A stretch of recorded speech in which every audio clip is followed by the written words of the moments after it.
안녕하세요. 저는 사회초년생입니다. 학창시절 사귀었던 여자친구와의 이별과 힘든 사회생활로 힘들어하는 와중에 곁에서 저에게 큰 힘이 되어주던 40대 돌싱과의 진실한 만남에 대해 이야기해보려고 합니다. 그녀와의 비밀 연애와 결혼까지. 저 진짜가요? 안 붙잡으실 거예요? 그녀는 당황한 얼굴로 저를 쳐다보았습니다. 그녀의 눈빛은 제 말의 의도를 충분히 짐작하고 있었습니다. 뭐, 정태 총각, 우리 집에서 자고 갈래요? 저는 가볍게 웃으며 고개를 끄덕였습니다.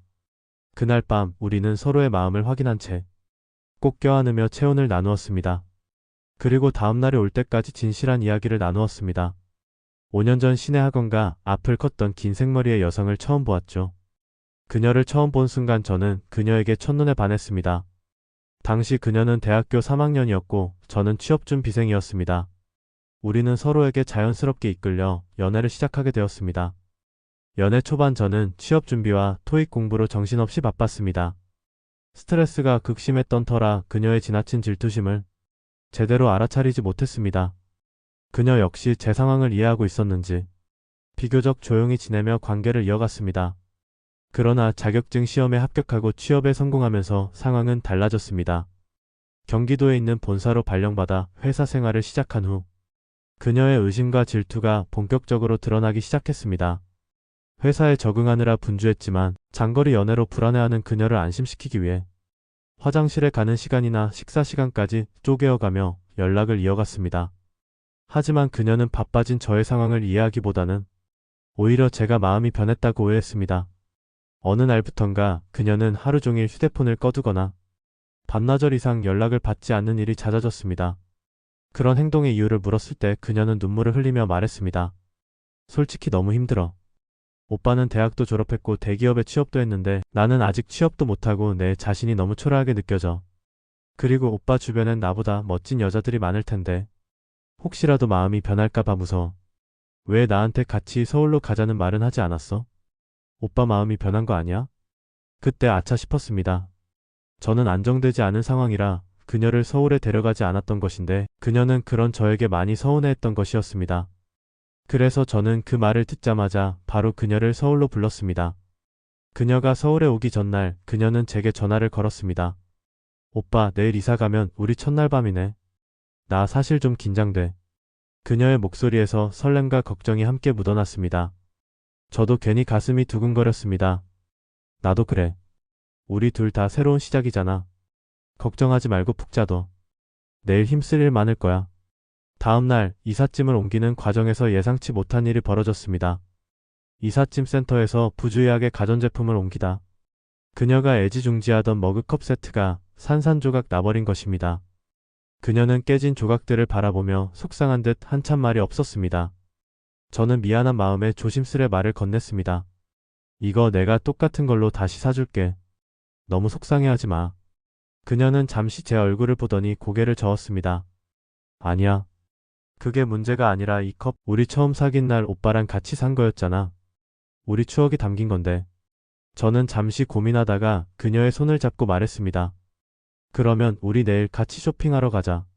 이번엔 더 좋은 기억을 담을 수 있도록. 그녀는 조용히 미소를 지었습니다. 이삿짐을 모두 정리한 후 그녀와 함께 삼겹살을 먹으러 가기로 했습니다. 어휴, 이삿짐 최대한 작게 했는데도 힘들었네, 오빠. 그러게. 우리 오늘 먼지도 많이 마셨는데 삼겹살에 소주 한 잔 어때? 우리 오빠 웬일로 내 맘에 쏙 드는 말씀을 다 하실까? 배고프니까 얼른 준비하고 나가자. 준비할 것도 없이 추리닝에 외투 하나 걸치고 우리는 주변에 있는 삼겹살 집으로 향했습니다. 우리는 피곤함도 잊고 함께 고기를 구우며 새로운 시작을 축하했습니다. 그리고 그날 밤 우리는 늦도록 이야기를 나누며 새로운 집에서의 첫날 밤을 맞이했습니다. 여자친구와의 동거는 처음엔 두근거리고 신선했습니다. 아직은 그녀의 좋은 점만 보이고 직장에서 퇴근 후 그녀가 기다리는 집에 빨리 들어가고 싶었습니다. 그녀와 함께 보내는 시간이 정말 꿈만 같았죠. 우리는 주말에 매번 들르던 삼겹살집에 가서 화기애애한 시간을 보냈습니다. 그러던 불금 저녁이었습니다. 그날따라 식당은 한산하였고 한쪽 구석에는 아이를 데리고 나온 40대 초반의 중년 부부가 아이에게 고기를 구워주고 있었습니다. 다른 구석에는 근처에 공사장이 있는지 작업 점퍼를 걸친 50대로 보이는 인부 서너 명이 소주를 마시며 하루의 노고를 풀고 있었습니다. 이모, 여기 삼겹살 3인분이랑 참이슬 한 병, 그리고 카스 하나 주세요. 종일 일을 한다고 스트레스도 받아서 한 잔 생각이 간절하였고 벌써부터 입안에 침이 고였습니다. 치익 불판에 고기를 얹고 우리는 맥주잔 가득히 소맥을 말아 우리의 한 주 무사하게 보냄을 축하했습니다. 고생했어. 오빠 짠하자. 그래. 삼겹살이 몇 점 남지 않을 무렵 우리는 어느덧 소주 2병 반과 맥주 4병을 비우고 식당을 나섰습니다. 그때 누군가가 말을 걸어왔습니다. 혹시 오늘 영광빌라 외길로에 이사 오신 분 아니세요? 네, 그런데요. 저희를 어떻게 아세요? 그들은 한쪽 구석에서 아이를 데리고 있던 40대 초반의 부부였는데 알고 보니 같은 빌라 502호에 사는 옆집 사람들이었습니다. 주말인 다음날 옆집 여자가 딸을 데리고 우리 집을 찾아왔습니다.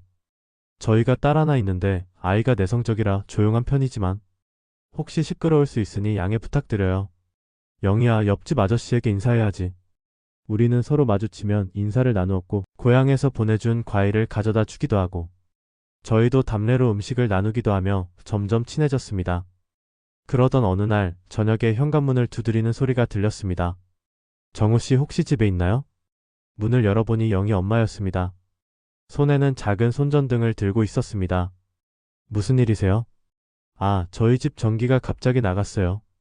남편은 아직 퇴근 전이라 도와줄 사람이 없는데 혹시 좀 봐주실 수 있을까요? 네, 한번 볼게요. 나는 공구함을 챙겨 들고 옆집으로 갔습니다. 집안은 깜깜하였고 영희는 거실에서 초를 켜고 있었습니다. 영희야, 괜찮니? 네, 근데 TV가 안 나와서 심심해요. 분전함을 살펴보니 차단기가 내려가 있었습니다. 나는 차단기를 다시 올리고 가전제품이 문제 없는지 확인하였습니다. 이제 다시 잘 될 거예요. 와, 정말 감사합니다. 정우 씨 없었으면 밤새 깜깜할 뻔했어요. 별거 아닙니다. 앞으로도 이런 일 있으면 편하게 말씀하세요. 고마워요. 나중에 따뜻한 차 한 잔 대접할게요.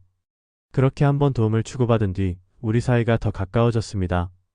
여자친구와 함께 지내면서 이사를 하고 처음 석 달 정도는 정말 좋았습니다. 결혼한 기분이 들기도 했고 매일이 신혼부부 같은 설렘으로 가득했습니다. 함께 요리를 하고 소파에 앉아 영화를 보며 살을 맞대며 웃고 떠들던 시간들은 정말 꿈 같았습니다. 그러나 그 행복은 오래가지 못했습니다. 동거를 하면서 현실적인 문제들이 하나둘씩 드러나기 시작하였습니다. 가장 큰 문제는 집안일이었습니다. 우리는 둘 다 일을 하고 있었지만 집안일은 오롯이 제 몫이었습니다. 그녀는 설거지를 싫어한다며 저에게 떠넘겼고 빨래는 세탁기가 해주는 것이니 신경 쓸 필요가 없다고 했습니다. 청소도 로봇 청소기가 알아서 하니 자기가 할 일이 없다고 말하였습니다. 게다가 그녀는 제가 쉬는 날에 이불 빨래나 화장실 청소 같은 큰 일들을 맡아 하라고 요구하였습니다. 처음에는 제가 양보하면 관계가 더 좋아질 거라 생각했지만 그녀의 태도와 이기심에 시간이 갈수록 저도 지쳐갔습니다. 생활 습관의 차이도 컸습니다. 저는 깨끗한 환경에서 살아야 마음이 편안한 편이었지만 그녀는 물건을 아무데나 두고 정리하지 않는 타입이었습니다.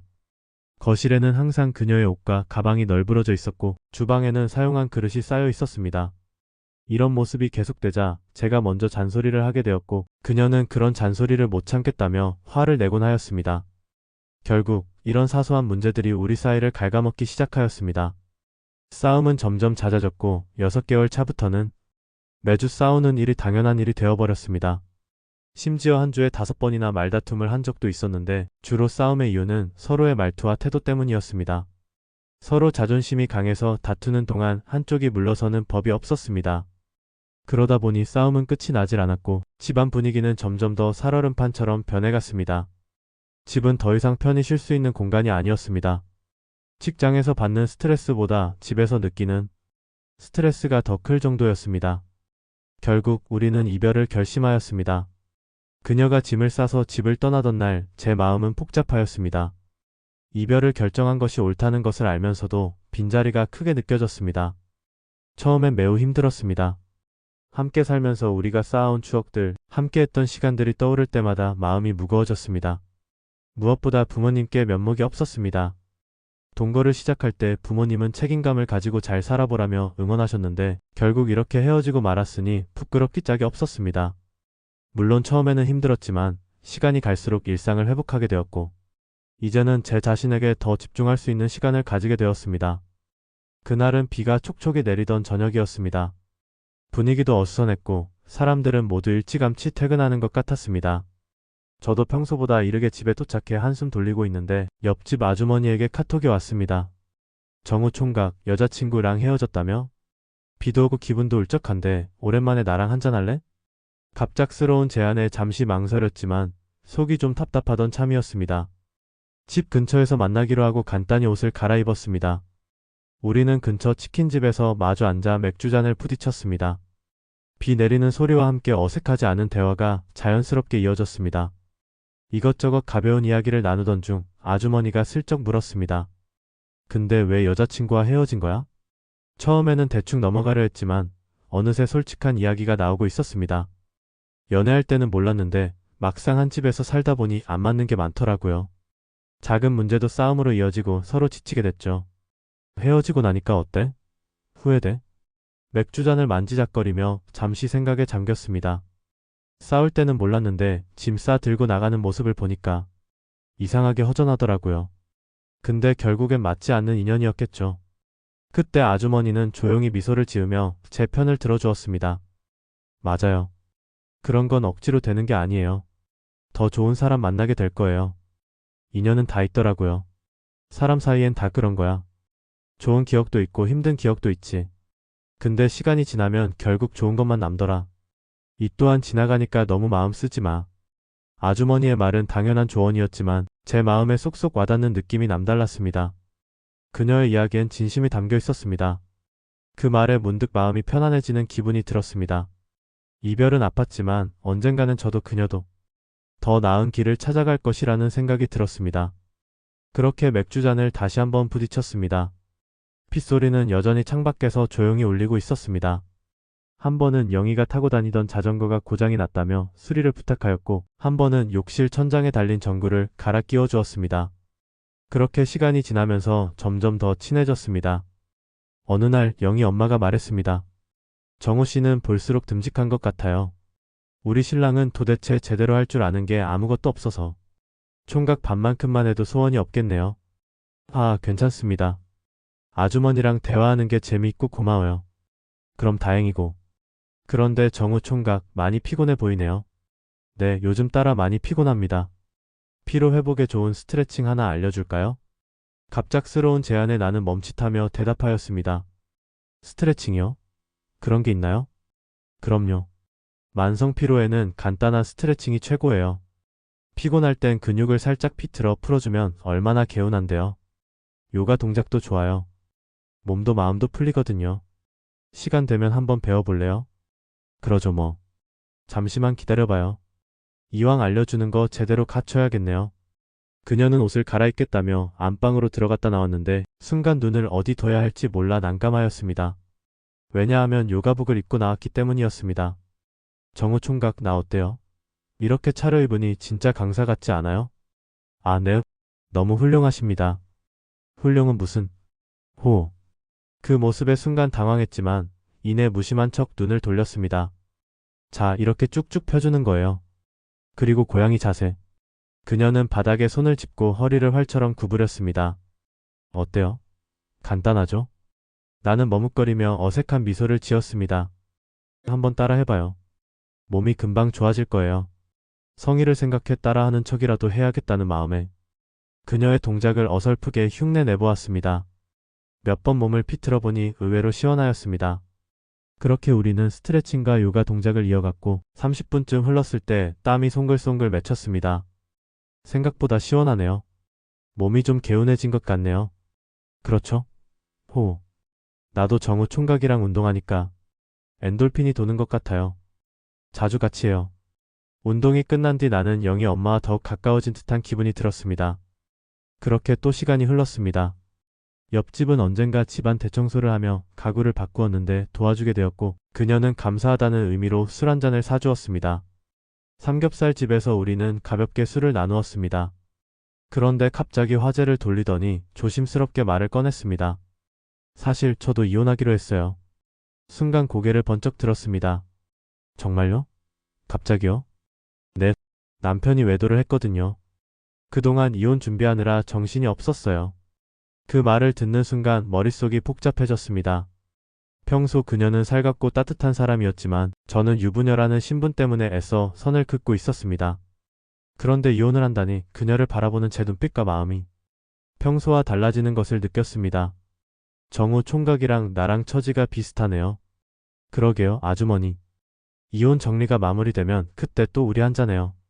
그녀는 가볍게 웃으며 고개를 끄덕였습니다. 좋아요. 그때는 우리 코가 비뚤어지게 한번 마셔봅시다. 네, 그리고 요가도 알려주셔야죠. 여자친구 있을 땐 배우고 싶어도 조심스러웠거든요. 그러게요. 이제는 다른 사람 눈치 안 보고 만나도 되겠네요. 그녀의 웃음소리가 빗소리와 어우러져 묘한 감정을 일으켰습니다. 맥주잔이 다시 부딪히며 그날의 대화는 제게 오래도록 남을 특별한 여운을 남겼습니다. 약 3개월 후 그녀가 어느 날 저녁을 사겠다고 하였습니다. 정우 총각, 나 이혼했어요. 축하해 줄 거죠? 저는 그녀의 차를 타고 무작정 따라 나섰습니다. 그녀는 서울 외곽의 멋진 곳으로 저를 안내하였고 조용한 일식집의 룸으로 들어갔습니다. 근사하게 차려진 음식과 함께 몇 잔의 소주를 곁들이며 우리는 식사를 시작하였습니다. 한참 동안 이혼 이야기를 나누다가 그녀가 갑자기 화제를 돌렸습니다. 정우 총각은 여자친구 많죠? 예? 무슨 말씀이신지? 아니, 정태 총각처럼 멋진 남자가 여자친구가 없을 리가 없잖아요. 그녀의 얼굴에 약간의 홍조가 돌며 이런 질문을 하는 의도가 무엇인지 순간 궁금해졌습니다. 그녀가 저를 유혹하고 있다는 것을 느꼈습니다. 사실 평소에도 그녀를 상대로 상상에 잠긴 적이 있었지만 겉으로 표현하지 않았지습니다. 하지만 지금 그녀의 플러팅에 가슴이 설레었습니다. 아니요. 사실 요즘은 연상을 만나 보고 싶다는 생각이 들어요. 연상을? 왜 그런 생각이 들었을까? 이제 좀 지치거든요. 또래 여자들과는요. 편안한 연애를 해보고 싶어요. 그럼 연상은 위로 몇 살까지 괜찮아요? 10살까지요. 그럼 이혼녀도 괜찮아요? 네. 저랑 잘 맞는다면 상관없죠. 대화가 점점 무르익으며 저는 오늘 그녀와 특별한 무언가가 있을 것이라는 예감을 하였습니다. 매번 주는 사랑만 하다가 이제는 받는 사랑을 해보고 싶어요. 저는 용기를 내 본심을 드러내기 시작하였습니다. 사실은 영희 씨 생각하면서 잠을 설친 적도 있어요. 그녀는 약간 당황한 듯 말을 더듬었습니다. 그랬어요? 저는 그녀 옆으로 자리를 옮겨 앉았습니다. 여러 가지 일을 경험하면서 그녀의 여자로서의 매력을 보았습니다. 술 덕분인지 그녀가 더욱 여성스럽게 느껴졌습니다. 남자는 결국 본능적인 동물이며 술이 그 이성의 끈을 놓게 만든다는 것을 다시 한번 깨달았습니다. 그날 밤 우리는 택시에서 내린 후 그녀의 집 앞에 섰습니다. 정태 총각, 술 마셨는데 속 불편하지 않아요? 들어와서 꿀물 한 잔 마시고 가요. 그냥 이대로 잠들면 속이 거북할 거예요. 딸은 어디 있어요? 그녀는 특유의 덤덤한 미소로 대답하였습니다. 전 남편한테 가 있어요. 혼자 계시면 적적하지 않으세요? 그녀는 한참을 생각하더니 수줍게 웃으며 말하였습니다. 그러니까 정태 총각이 놀아주고 가라니까요. 그 말에 가슴이 두근거렸습니다. 진짜 꿀물을 기대했건만 그녀는 냉장고에서 맥주를 꺼내 들고 나왔습니다. 한 잔 더 할래요? 아까는 충분히 못 마신 것 같아서. 그렇게 우리는 이야기를 이어갔고 저는 이미 정신줄을 놓고 있었습니다. 밤은 깊어가고 대화는 끊이지 않았습니다. 이제 집에 가야겠어요. 저는 아쉬움을 애써 숨기며 말했습니다. 그녀의 표정이 조금 흔들리는 것 같았지만 아무 말 없이 고개를 끄덕였습니다. 그래요. 잘 가요. 그녀의 말투는 어딘가 아쉽고 애틋하였지만 더 이상 붙잡지는 않았습니다. 사실 저는 그녀가 붙잡아 주기를 바랐습니다. 잠시 문 앞에 서서 신발을 신는 둥 마는 둥 시간을 끌며 던졌습니다. 저 진짜 가요. 안 붙잡으실 거예요? 그녀는 불그스레한 얼굴로 수줍게 저를 쳐다보았습니다. 그녀의 눈빛은 제 말의 의도를 충분히 짐작하고 있었습니다. 정태 총각, 우리 집에서 자고 갈래요? 저는 가볍게 웃으며 고개를 끄덕였습니다. 그날 밤 우리는 서로의 마음을 확인한 채 꼭 껴안으며 체온을 나누었습니다. 그리고 다음날이 올 때까지 진실한 이야기를 나누었습니다. 그녀는 오랫동안 감춰왔던 속마음을 꺼내놓았고 저 역시 숨겨왔던 감정을 솔직하게 털어놓았습니다. 시간이 지나면서 우리의 사랑은 더욱 단단해졌습니다. 몰래 나누던 시선, 조심스럽게 맞잡던 손, 그리고 서로를 향한 깊은 믿음이 쌓여갔습니다.